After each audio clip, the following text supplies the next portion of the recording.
Hi everyone, and welcome to today's video where we'll look at speeding up lesson plan writing. So I don't know about you, but for me, lesson planning was always one of the worst things that I had to do as a teacher. So I found an AI-powered tool developed by Trinity College London, which is completely free to use and can help you create lesson plans in less than 5 minutes. Let's have a look. So you will need to create an account and it's totally free. But the benefits of this is that you can look at previous lessons that you've generated so that you can reuse them, recycle them for lessons going forward. So once you log in, this will be your dashboard. And to create your lessons, you'll need to do a few things. So first of all, choose your level. So with this, I'm going to use the Common European Framework of Reference, and I'm going to select a B2 higher level of student. In this lesson, I want to practice speaking skills. However, you can practice multiple skills if you want to. However, for the purposes of this, I want to imagine that my students have been sort of practicing language related to living in the city, living in the countryside in previous weeks and in this week. And then we've built up towards sort of a speaking debate. So I've chosen speaking as my main skill. You can choose your lesson length and your number of students. So I've gone for 40 minutes and 20 students. And there are a lot of different class types as well. So you can choose things like business English, technical English, academic English.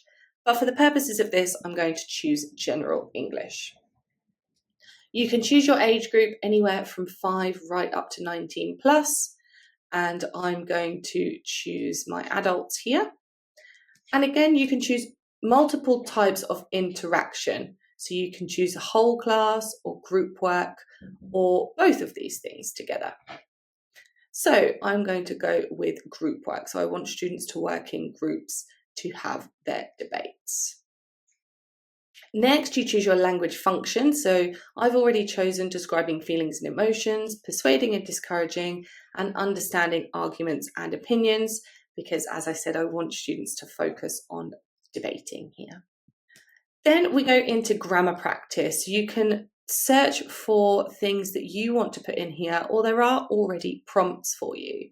So I'm going to choose for the future, perhaps students can express their preferences for living in the city or the countryside, and some modals here. And I also want them to use some linking expressions too. Finally, we enter the lesson topic. So as we said, mine is going to be the advantages and disadvantages of living in the city versus the countryside. So a classic debate topic there. You can enter a list of words, phrases, or a subject that you want your students to practice. And then, of course, you need to put your learning outcomes for the global purpose and then the specific outcomes for that class. So here, by the end of the lesson, students will be able to express their opinions and debate others when talking about living in a city versus living in the countryside. And then we're going to press next. You can add any exclusions here, so things that you don't want students to discuss. So you've got some examples here: avoid discussing irregular verbs, include references to Shakespearean language. But you can also set the context. So what have students been learning previously? So this week, students have learned to express their opinions and language related to living in the city and living in the countryside. Okay, so you can be as vague or as specific as you like here. Then you press generate lesson and it takes around 5 minutes. And as I said, you will get a message to your email inbox to click when your lesson plan is ready.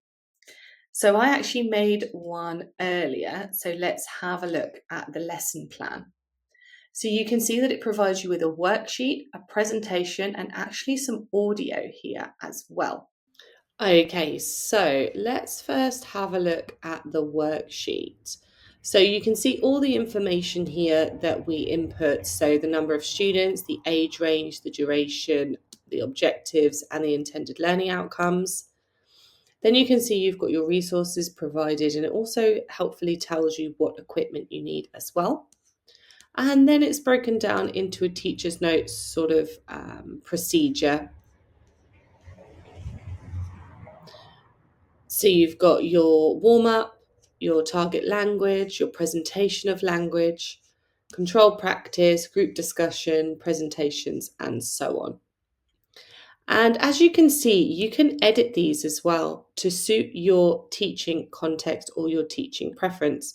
So let's say you wanted to print this out, or perhaps you wanted to look at it on the screen, but there's something in there that doesn't really suit your class. You can go in and edit this, and also the time to complete it as well. You can also discard parts of the lesson too. So if you feel like you don't need perhaps the introduction to the vocabulary and you want to go straight into the presentation, or perhaps you just want to do the group discussion, perhaps you don't want to do a control practice first, you can also delete parts of the lesson too. Now let's have a look at this worksheet.